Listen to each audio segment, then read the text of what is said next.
Om Swastiastu. Selamat pagi dokter. Sebelumnya perkenalkan nama saya Niputu Radha Kartamaswari dengan 3 digit NIM terakhir 006. Di sini saya akan memaparkan terkait dengan case-based discussion saya mengenai meningioma dan epilepsi. Terkait dengan laporan kasusnya sendiri, di sini pasien Nyonya NM, perempuan usia 29 tahun, asal Desa Panji, dan tanggal pemeriksaannya 25 Februari 2025. Pasien datang ke IGD dengan keluhan utama nyeri pada kepala. Keluhan ini dikatakan muncul pertama kali sekitar tahun 2024 dengan hilang timbul dan memberat sejak 1 bulan sebelum pemeriksaan. Pasien juga mengeluhkan tubuh yang mudah lelah dan sering pingsan ketika sedang beraktivitas terlalu berat maupun ketika sedang banyak pikiran yang dialami pasien sejak tahun 2023. Riwayat trauma, mual, muntah disangkal. Pasien mengatakan memiliki riwayat epilepsi yang diderita sejak tahun 2023 dan sejak tahun 2024 pasien sering mengeluhkan nyeri kepala, mudah lelah, sering pingsan ketika beraktivitas berat. Riwayat penyakit kronis seperti hipertensi, diabetes mellitus, asma, jantung disangkal. Riwayat penyakit keluarga disangkal, riwayat alergi, transfusi dan juga operasi disangkal. Terkait dengan riwayat pengobatan, pasien mengatakan sudah berobat terkait penyakit epilepsinya sejak tahun 2023 dan dikatakan membaik. Lalu pada 2024, pasien memeriksakan kembali terkait keluhannya ke dokter syaraf dan rutin melakukan pengobatan di Kertausada. Sekitar 1 bulan yang lalu, pasien dilakukan CT scan kepala lalu dirujuk ke dokter spesialis bedah syaraf. Pasien bekerja sebagai buruh laundry di Desa Panji dan dikatakan akan lembur dan bergadang ketika pesanan sedang menumpuk. Saat ini pasien memiliki 2 orang anak.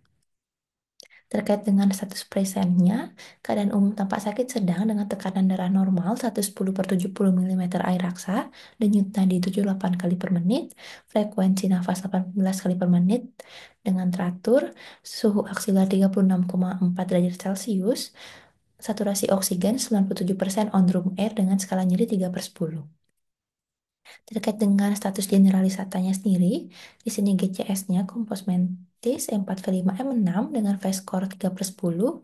Lalu pada pemeriksaan kepala tidak tampak sepal hematum, jejas, nyeri tekan yang akan dijelaskan lebih lengkap pada status lokalis. Pada maksilofacial juga tidak temukan adanya otore, konjungtiva anemis, ikterik, jejas, dan juga nyeri tekan yang akan dijelaskan pada status lokalis. Pemeriksaan chief spine, neck, and shoulder tidak didapatkan adanya nyeri maupun perdarahan. Lalu pada pemeriksaan toraks, pada inspeksi tampak simetris, tidak ada jejas, tidak ada nyeri tekan, tidak ada massa dengan vesikuler. Lalu terkait dengan jantungnya, batas jantung normal dengan paru sonor, dengan pada saat auskultasi bunyi jantung S1, S2 tunggal reguler, tidak ada murmur maupun gelap. Suara paru juga vesikuler, tidak ada rongki maupun wheezing. Pemeriksaan abdomen didapatkan tidak adanya jejas maupun distensi, bising ususnya normal, dengan perkusi timpani dan tidak ada nyeri tekan maupun tidak teraba massa. Pada pemeriksaan ekstremitas didapatkan adanya hangat di seluruh ekstremitas, tidak adanya edem, cyanosis, dan CRT kurang dari 2 detik. Berikut status lokalis dari regioskul dan maksilofacial pasien. Di sini dari regioskul sendiri, pada inspeksi bentuk kepalanya simetris, tidak tampak sepal hematom dan juga jejas. Pada palpasi tidak teraba masal dan juga tidak adanya nyeri tekan. Pada maksilofacial sendiri tidak ada otore, refleks pupilnya positif 3 mm per 3 mm. Lalu konjungtivanya tidak ada konjungtiva anemis, tidak ada sklera ikterik, dan juga tidak ada jejas. Lalu pada palpasi tidak ada nyeri tekan. Kita asesmen pasien dengan space occupying lesion dan epilepsi tonik-klonik. Lalu dilakukan pemeriksaan penunjang yakni CT scan kepala dengan kontras dan untuk keperluan pre-op kita lakukan X-ray toraks PA dan pada saat setelah operasi dilakukan pemeriksaan histopatologi dan juga X-ray kepala untuk evaluasi.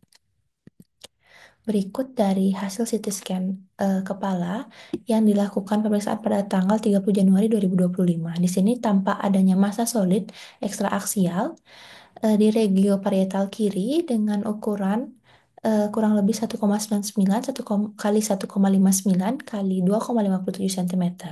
Lalu tampak adanya sulcus menyempit dan girus mendatar di sekitar lesi. Lalu terkait dengan ventricle lateral ke kanan kiri normal, sistem sisterna normal tidak tampak midline shift, tidak tampak klasifikasi patologis di intraparenkim otak, mesencephalon, pons, cerebellum tidak tampak kelainan, bulbus oculi kanan kiri normal. Di sini tampak adanya penebalan mukosa sinus maxillaris kanan kiri dan juga sphenoidalisnya dan RSL mastoidnya kanan kiri normal, Calvaria basis kraniinya intak dan dengan hasil tidak tampak kelainan. Di sini kesannya terdapat adanya massa solid ekstraaksial di regio parietal kiri disertai edema vasogenik di sekitarnya mengesankan adanya meningioma. Lalu ada sinusitis kronis maxillaris kanan kiri dan juga sphenoidalisnya. Selanjutnya, di sini gambaran lebih jelas dari adanya lesi di regio parietal sinistranya. Baik, selanjutnya di sini dilakukan pemeriksaan X-ray toraks PA pada tanggal 13 Februari 2025 dengan kesan cor dan pulmu tidak tampak kelainan. Lalu pasien didiagnosis dengan tumor cerebri meningioma dan tidak ada diagnosis komplikasinya. Di sini diagnosis penyertanya ada epilepsi. Lalu pasien direncanakan proeksisi tumor cerebri pada 26 Februari 2025, lalu diberikan terapi farmakologi penitoin 3 kali 150 mg IV, fenobarbital 3 kali 30 mg per oral, asam folat 1 kali 1 tablet per oral. Terkait dengan operation reportnya, di sini lakukan operasi dengan prosedur eksisi tumor cerebri pada 26 Februari 2025 dengan preoperatif diagnosisnya yakni tumor cerebri meningioma plus epilepsi dan postoperatif diagnosisnya post-op craniotomy tumor resection and cranioplasty mini plate fixation at causa tumor cerebri meningioma. Terkait dengan durante operationnya, yang pertama pasien dalam posisi supine dengan general anestesi, kepala diposisikan dan diganjal menggunakan head ring untuk mencegah pergerakan selama operasi, lalu dibuat sayatan sesuai dengan lokasi meningioma yang telah diidentifikasi CT scan yakni di regio parietal kiri, lalu digunakan bor bedah untuk membuat lubang kecil di tengkorak dan juga mengangkat bone flap. Lalu durameter dibuka untuk mengakses tumor dan tumor meningioma diangkat secara bertahap sambil dikontrol pendarahan menggunakan bipolar cautery. Lalu setelah tumor diangkat, durameter ditutup dengan fascia dan bone flap dipasang kembali menggunakan plate and screw titanium. Pasien dipasangkan drain pada kepala dan kulit kepala ditutup lapis demi lapis. Berikut dari dokumentasi operasi yang dilakukan pada tanggal 26 Februari 2025 dan didapatkan adanya jaringan berukuran 2,5 kali 1,5 kali 1 cm yang dilanjutkan dengan pemeriksaan histopatologinya. Di sini didapatkan kesimpulan adanya tumor cerebri transisional meningioma dengan WHO grade 1. Berikut pasien, di sini merupakan catatan perkembangan pasien. Lalu setelah pasien dioperasi dirawat di ICU pada 26 hingga 27 Februari. Lalu dilanjutkan pasien dirawat di ruang Kamboja pada 28 Februari dan dilakukan juga pemeriksaan X-ray kepala untuk melakukan evaluasi. Di sini tampak kedudukan dari plate and screw-nya itu berkedudukan baik. Lalu dilanjutkan pada tanggal 3 Maret, di sini pasien sudah tidak ada keluhan dan pasien diperbolehkan pulang. Lalu di KIE, kontrol 3 hari kemudian di poli bedah syaraf. Berkaitan dengan tinjauan pustakanya, di sini saya akan membahas terkait dengan penyakit meningioma dan juga epilepsi. Mulai dari anatominya sendiri, di sini pada gambar sisi kiri di sini menunjukkan adanya gambar sistem saraf pusat yang terdiri dari otak dengan lobus frontal, lobus parietal, lobus temporal, juga lobus occipital. Disertai dengan adanya batang otak atau brainstem dan spinal cord-nya. Lalu di bawahnya ada gambar sistem saraf perifer yang terdiri dari sistem saraf otonom yakni parasimpatis dan juga simpatis dan juga sistem saraf somatiknya. Lalu pada gambar di sebelah kanan, di sini merupakan lapisan pelindung otak atau lapisan meningen yang secara berlapis dari luar ke dalam itu terdiri dari dura mater, arachnoid, dan juga pia mater. Lalu ada juga ruang di antara lapisan mendingannya, yakni ada epidural space, itu ruang di antara tulang tengkorak dan dura mater. Subdural space itu ruang di antara dura mater dan arachnoid. Yang ketiga ada subarachnoid space, itu merupakan ruang di bawah arachnoid mater yang berisi cairan cerebrospinal untuk melindungi otak. Terkait dengan meningioma sendiri merupakan tumor jinak di luar parenkim otak yang berasal dari meningen. Asal sel meningioma itu tumbuh dari sel-sel pembungkus arachnoid dan sering diasosiasikan dengan vili arachnoid dan di sinus vena dural. Adapun beberapa faktor risiko yang dinilai memberi kemungkinan lebih besar jadinya meningioma. Yang pertama ada obesitas, alkohol, paparan radiasi, paparan eksogen atau kontrasepsi oral, dan juga adanya riwayat keganasan.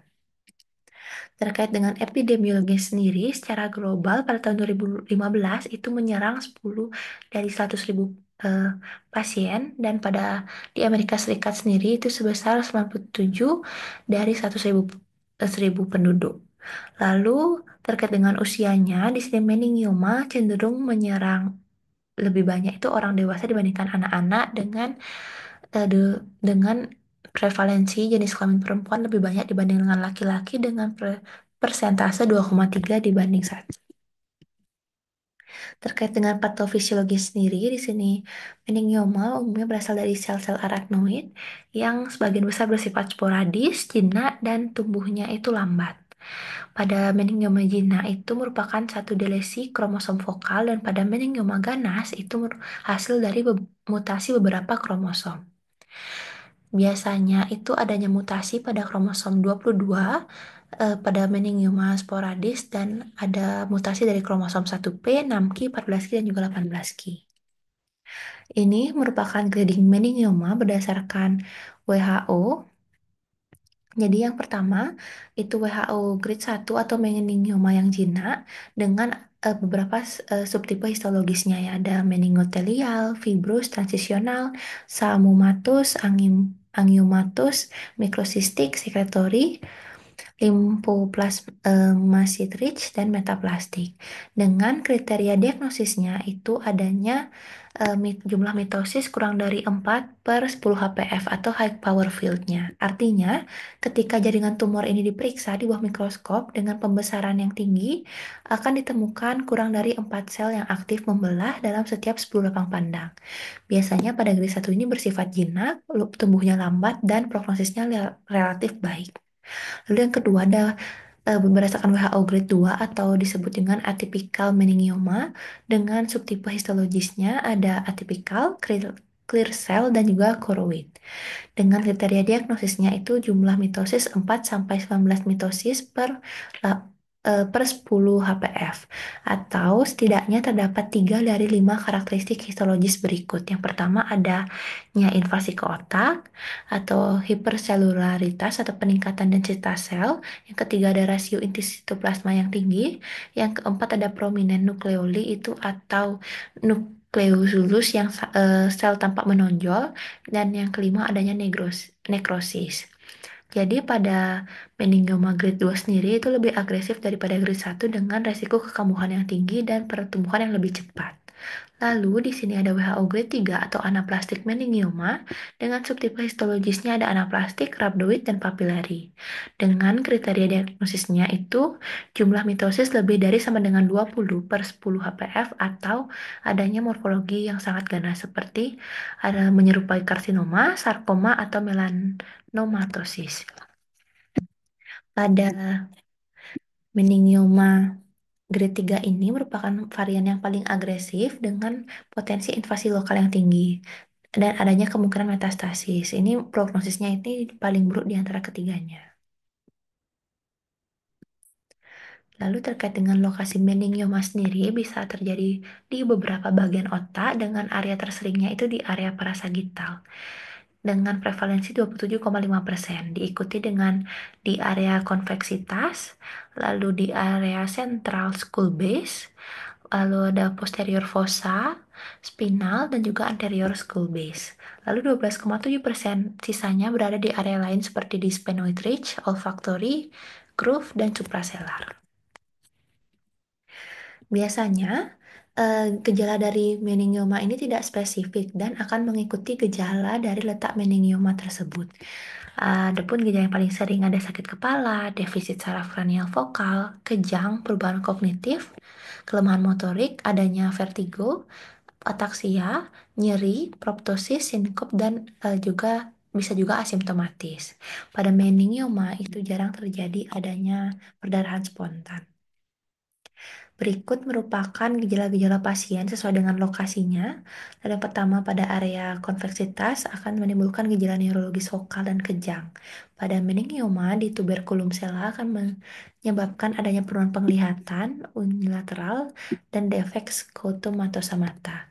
Pada area supraselar akan menyebabkan kelainan hormonal minor, lalu ada bitemporal yakni hemianopia. Pada area fossa kranial posterior dapat berkembang menjadi hidrosefalus obstruktif dan papil edem. Dapat juga disertai dengan gangguan pendengaran, gangguan nervus trigeminal, dan nervus facialisnya. Pada area parasagital, biasanya akan tumbuh besar terlebih dahulu sebelum muncul adanya gejala, dan bisa menyebabkan adanya kejang Jacksonian. Pada area fossa kranial anterior akan menyebabkan gangguan penglihatan, sakit kepala, anosmia, kejang, gejala psikomotor, dan gangguan kepribadian.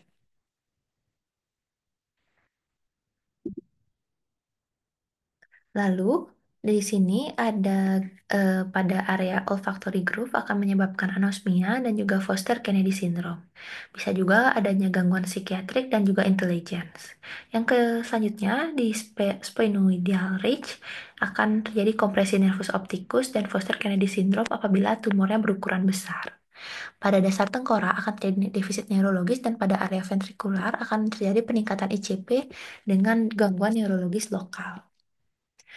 Terkait dengan penegakan diagnosis dari meningioma dapat dilakukan beberapa pemeriksaan penunjang. Yang pertama ada MRI. Pada gambaran MRI di sini akan tampak adanya gambaran hipo hingga isotens relatif terhadap korteks serebral pada T1 dan adanya gambaran iso hingga hiperintens pada T2. Lalu dapat juga terlihat adanya attachment tumor yang meluas pada durameter atau kita sebut dengan gambar dural tail. Lalu yang kedua, pada pemeriksaan CT scan akan tampak gambaran isodens relatif terhadap korteks dan terkadang hyperdens ataupun sedikit hypodens. Biasanya CT scan ini lebih sensitif daripada MRI untuk mendeteksi adanya hiperostosis dan kalsifikasi intratumoral. Lalu dapat juga dilakukan pemeriksaan histopatologi untuk menyingkirkan adanya diagnosis lainnya. Dapat ditemukan gambaran histologisnya itu lingkaran patok pneumonik dan pseudoinklusi sitoplasma intranuklear serta badan samoma. Berikut merupakan gambaran meningioma pada pemeriksaan MRI. Pada gambar A itu ada MRI sagital T1, gambar B aksial T2, dan gambar C itu T1 dan gadul ini. Pada pemeriksaan CT scan sendiri, ini merupakan adanya gambaran meningioma di regio parasagital. Selanjutnya, di sini terkait dengan tata laksana, alur tata laksana dari meningioma tersebut. Jadi, secara umum penanganan meningioma ini bergantung terhadap 5 hal. Yang pertama adalah ukuran dan juga lokasi tumornya, gejala klinisnya, harapan hidup pasien serta komorbid pasien, hasil pemeriksaan histopatologinya, dan capaian dari reseksi bedahnya, apa itu GTR atau gross total resection maupun STR atau subtotal resection. Jadi kita mulai dari meningioma yang berukuran kecil, yakni dengan diameter kurang dari sama dengan 3 cm dan asimptomatik atau tidak disertai dengan adanya gejala. Jadi yang pertama, kita lakukan wait and see atau observasi. Ini biasanya dapat dilakukan tindak lanjut dengan pemeriksaan MRI kontras setelah 6 bulan, kemudian setiap tahun selama 2 tahun untuk memantau pertumbuhan. Lalu di setiap tahun selama 5 tahun dan lanjutkan dengan setiap 2 tahunnya. Lalu pada pasien dengan harapan hidup yang sangat pendek, misalnya karena adanya usia tua, penyakit yang berat, dan pada meningioma juga tidak ada keluhan, maka kita tidak lakukan follow up. Lalu Jenis kedua, yakni meningioma yang bergejala, dapat kita lakukan tindakan surgery maupun radioterapi dan atau kemoterapi. Dari tindakan surgery sendiri, kita bedakan dari WHO grade 1, 2, dan 3-nya. Jadi pada meningioma dengan WHO grade 1 dapat dilakukan gross total resection atau tumor itu berhasil diangkat seluruhnya. Lalu kita lanjutkan dengan follow up. Lalu yang kedua, pada subtotal resection sendiri, ini kita lihat lagi apakah diameter tumornya itu kurang dari sama dengan 3 cm ataupun volume kurang dari sama dengan 10 cm kubik.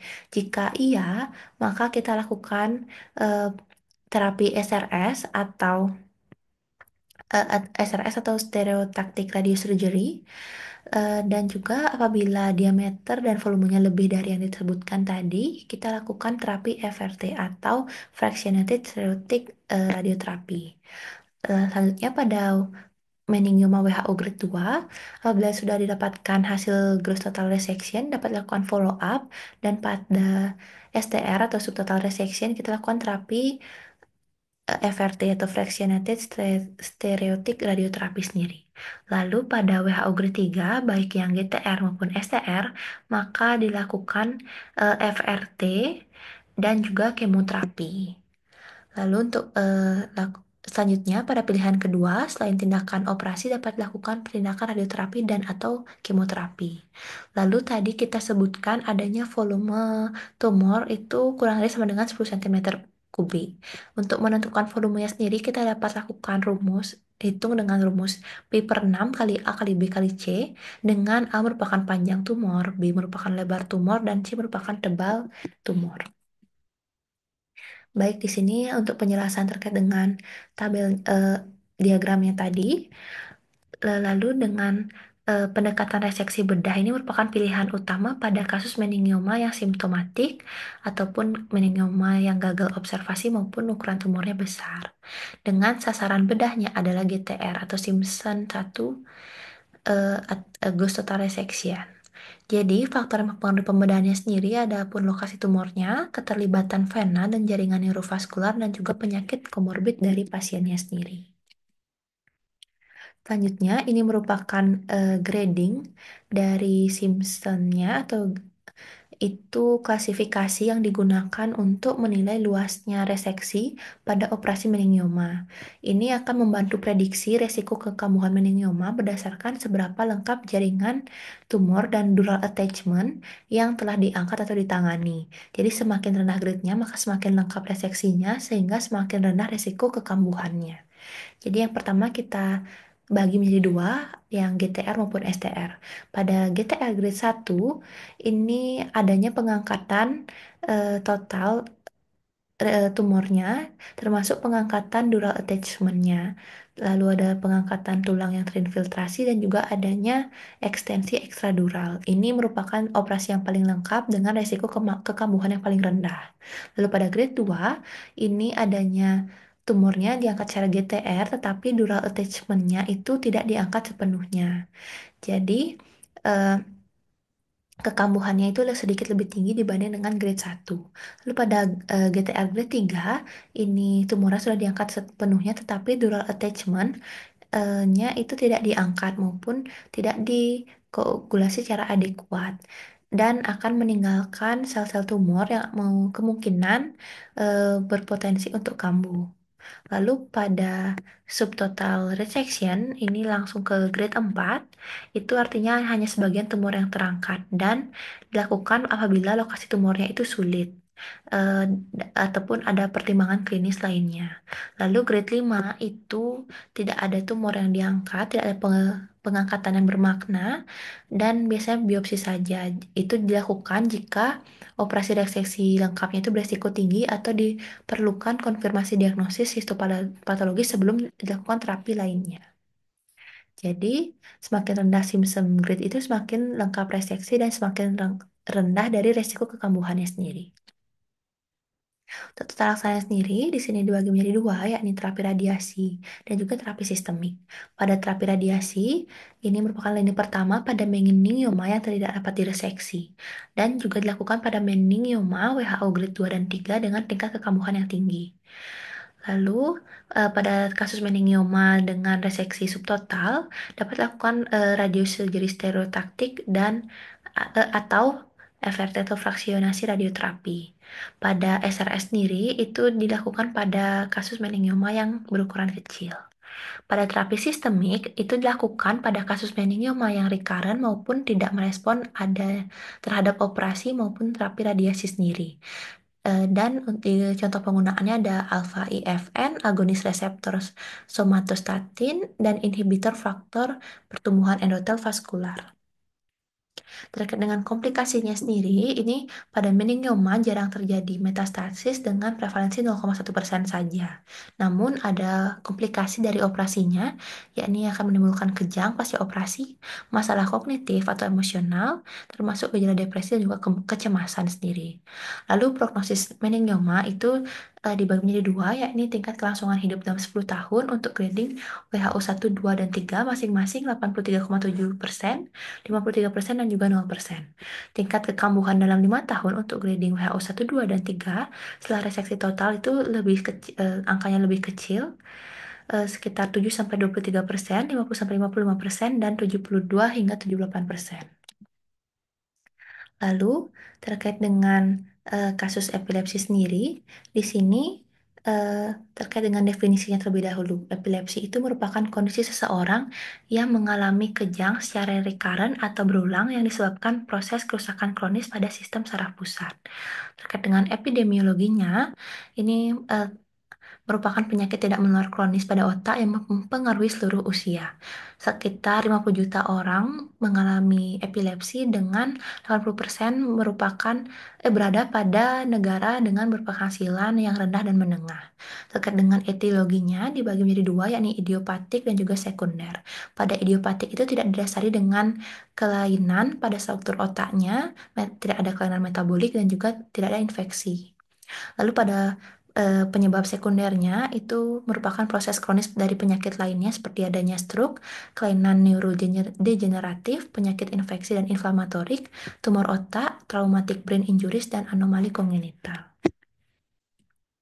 Lalu terkait dengan patofisiologinya sendiri, di sini kejang pada epilepsi terjadi karena adanya lonjakan impuls elektrik dalam otak yang melewati batas normal. Aktivitas elektrik tersebut itu akan menyebar pada area-area otak dan juga ditransmisikan ke otot menyebabkan adanya gerakan abnormal dari tubuh. Lalu aktivitas elektrik dari otak diperankan oleh neurotransmitter eh, seperti adanya hambatan dari fungsi, GABA, gangguan pada kanal natrium dan kalium, adanya penurunan fungsi dari buffer kalsium intraseluler. Lalu terkait dengan mekanisme epilepsi pada pasien dengan tumor otak sendiri, itu terjadi akibat adanya interaksi kompleks antara tumor, struktur otak, dan lingkungan mikrosistem saraf pusat. Dan tumor otak mengubah penempatan dan fungsi jaringan otak menyebabkan gangguan aktivitas listrik neuron. Lalu ada tiga mekanisme. Yang pertama ada peningkatan tekanan intrakranial atau TIK, yakni tumor menempati ruang, itu dapat mendesak dan menghasilkan tekanan lokal yang tinggi, menyebabkan adanya iritasi kortikal yang memicu kejang. Yang kedua, adanya kerusakan jaringan dan juga perubahan neurotransmitter, yakni tumor dapat merusak jaringan saraf secara langsung melalui invasi neoplastik, merusak neuron dan jalur saraf yang penting untuk pengaturan aktivitas listrik. Lalu yang selanjutnya ada inflamasi akibat tumor, meningkatkan pelepasan sitokin proinflamasi yang memperburuk disfungsi neuron dan menurunkan dari ambang kejang tersebut.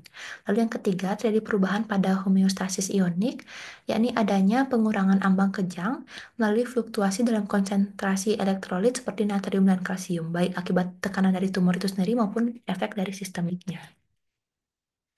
Lalu, terkait dengan manifestasi klinisnya itu tergantung bagian otak yang mengalami gangguan dan sejauh mana penyebarannya. Gejala sebelum kejang, pasien akan dapat mengalami penurunan kesadaran, gangguan dalam pergerakan otot, adanya sensasi pada penglihatan, pendengaran, dan juga pengecapan. Ada juga gangguan mood dan kognitifnya. Lalu, selanjutnya pasien dengan epilepsi seringkali mengalami gangguan pada fisik seperti patah tulang, memar, luka akibat kecelakaan saat terjadinya kejang. Lalu disertai juga gangguan psikologis. Berikut jenis-jenis kejang berdasarkan International League Against Epilepsy 2017. Ini dibagi menjadi tiga, yakni focal onset, yakni kejang berawal di satu area otak, bisa secara sadar dan juga adanya penurunan kesadaran. Lalu ada yang kedua yaitu generalized onset, yakni kejang berawalnya di kedua sisi otak secara bersamaan. Itu yang ketiga, ada unknown onset atau awal kejang itu tidak diketahui. Dan keempat ada unclassified, jadi tidak dapat terklasifikasi. Terkait dengan diagnosis sendiri, pada anamnesis, dokter akan menanyakan riwayat dari penyakit pasien, lalu faktor resiko yang mungkin terdapat pada pasien. Pada pemeriksaan fisik akan dilakukan pemeriksaan neurologis untuk menyingkirkan diagnosis bandingnya, dan pada penunjang dilakukan elektroensefalografi atau EEG atau pemeriksaan radiologinya. Terkait dengan tata laksananya sendiri, kejang pada pasien dapat dikontrol. Sekitar 70% pasien hidup dengan epilepsi dapat bebas kejang dengan penggunaan obat-obatan anti kejang sesuai dan juga adekuat. Lalu, terapi anti epilepsi itu disesuaikan dengan jenis kejang, riwayat alergi dari pasien, ketersediaan obat, serta kemampuan pasien. Beberapa obat anti epilepsi yaitu asam valproat, topiramat, lamotrigine, carbamazepine, dan juga ethosuximide. Obat anti kejang dapat dipertimbangkan untuk dihentikan setelah 2 tahun bebas kejang disertai dengan faktor klinis, sosial, dan personal yang membaik. Baik, di sini daftar pustaka yang saya gunakan dalam penyusunan eh, materi case-based discussion ini. Dan sekian presentasi dari saya. Mohon maaf apabila ada kekurangan dan juga ada kata-kata yang kurang berkenan. Akhir kata saya ucapkan